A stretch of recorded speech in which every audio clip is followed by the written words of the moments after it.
কয়েকদিন ধরে নানান অভিযোগের সমালোচনায় রয়েছে শাকিব খান অভিনীত সিনেমা তুফান।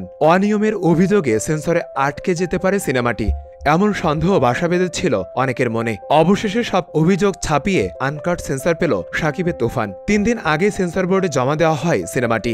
গতকাল সিনেমাটিকে মৌখিকভাবে নো অবজেকশন জানানো হয়। জানা যায় আজ অফিস টাইমে সেন্সর বোর্ড থেকে ছাড়পত্র পৌঁছে দেওয়া হবে তুফান সিনেমার পরিচালক ও প্রযোজকের কাছে। বিষয়টি নিশ্চিত করেন সেন্সর বোর্ডের সদস্য ও নির্মাতা কাজী হায়াত। এ প্রসঙ্গে দেশের একটি গণমাধ্যমে তিনি বলেন, তুফান সিনেমা সেন্সর থেকে আনকাট মুক্তির অনুমতি পেয়েছে। মূলত অ্যাকশন ধাঁচে নির্মিত হয়েছে শাকিবের তুফান। ইতিমধ্যে রায়হান রাফি পরিচালিত এই সিনেমার গান এবং টিজার ব্যাপকভাবে আলোচনায় এসেছে।